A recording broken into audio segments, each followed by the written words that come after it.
Hey everyone, and welcome to The Year Was, a podcast all about today. I'm your host Michael Montalvo, and together we take the history train back in time, once again, to discover what makes today truly unique. For the next few minutes, we continue to gather random nuggets of trivia to make you sound smart, or just drop that little fact that makes others stop and say, hey, who invited you? Like, seriously, why are you here?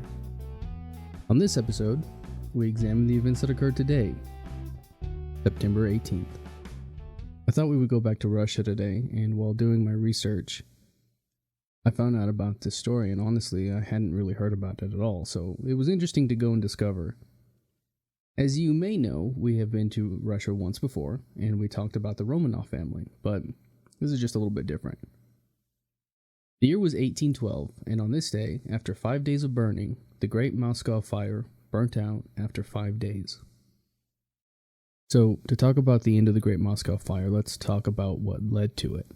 Russia was being invaded by Napoleon Bonaparte. France and Russia had been at peace. They had been able to focus on other opponents and had really divided much of Europe between them. However, France felt as if Russia rarely gave them what they wanted, and in one of the most symbolic issues, after Napoleon's divorce from Josephine due to having been given no heirs, he suggested to Russia that one of their princesses be wed to him. They didn't want to do that, and they met it negatively.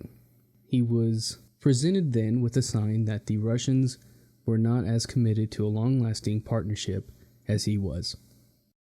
Tsar Alexander also broke from a blockade designed to inflate the British economy and deprive them of funds needed for their military. By doing this, he actually undermined Napoleon's economic and military strategy against Britain. One of the core conflicts was that they had both wanted to rule Europe. Russians resented Napoleon's intervention of their sphere of influence, and Napoleon resented being restrained. You couldn't see right now, but I just did the air quotes. While Napoleon was out fighting Britain, Spain, and Portugal, Alexander pursued Russia's expansion into Eastern Europe. It was Russia's invasion of Sweden that would ultimately lead the two to war. Sweden was in turmoil, and one of Napoleon's marshals, Bernadotte, was made Crown Prince of Sweden after its monarch was overthrown. And this looked to be good for Napoleon, but Bernadotte was not a man who was easy to control. Tsar Alexander made diplomatic offerings to Bernadotte, presenting Russia with a hand of friendship. Added with Napoleon's invasion of Swedish Pomerania and the opportunity to act freely against Denmark, Bernadotte committed Sweden to Russia's cause. Rumors began to circulate that Russia was now eyeing Warsaw, which is in present-day Poland, and Napoleon found this idea plausible and upsetting. As talk grew, it became apparent that Russia was no friend to France. By 1811, Napoleon had begun to assemble his Grande Armée de la Russie, or Russie, couldn't really tell the pronunciation on that, which he would use to cross Europe and attack Alexander's empire. Allied nations were called upon to contribute troops and supplies needed for this army, but an army of this size was not able to stay secret, and Russia began to take similar steps. Soldiers were recruited and prepared, and in 1812 peace was made with Turkey, providing the Russian forces with troops and resources needed to face the oncoming French invasion. With all the efforts put into invading forces, France had the option of either fighting or to see their efforts go to waste. And so Napoleon set out with his Grande Armée across Europe and began his disastrous invasion. The Russians used a scorched earth tactic consistently during the invasion, and as such, the French were unable to supply the massive army they had assembled. They entered Moscow a week after winning a victory over the Russian forces in the Battle of Borodino, but what they found when they got there was a city mostly evacuated, and the Russian army retreated. Now here's where I start getting some conflicting reports. Some sources said that as the French approached Moscow, Governor General of Moscow, Fyodor Rostopchin, pronunciation's bad on that, ordered some of their more important buildings to be burned.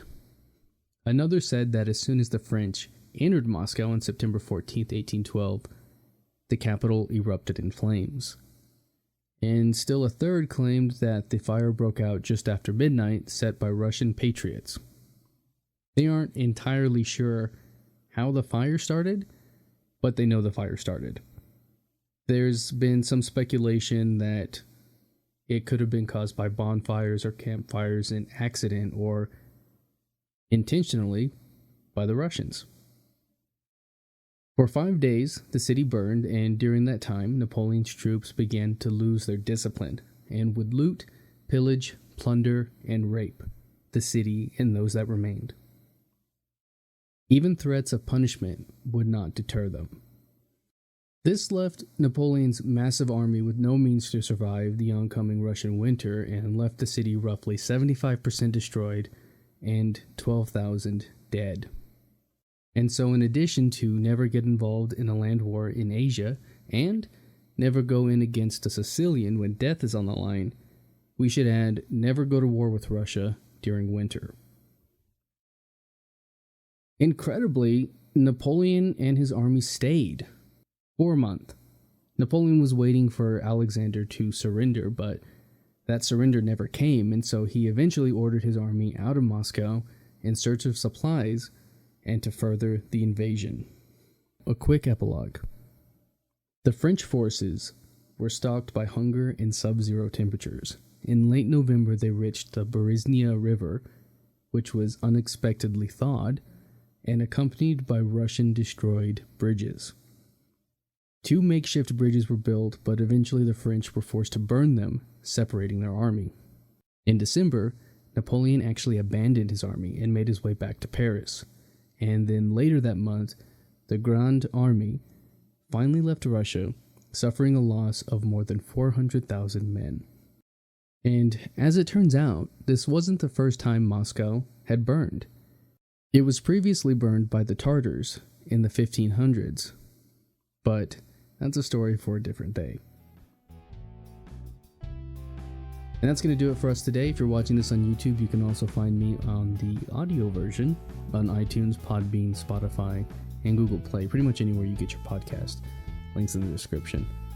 If you like the podcast and you want to hear more, give us a rate and a review. That helps me out and lets me know what direction to keep this going in. And hey, if you liked it, share it with a friend. They might like it too. You can find me on social media and at YouTube at the Apple Cider Club. And as always, I want to thank the Tim Kreitz Band for our musical theme, and to thank you for listening. We'll see you next time.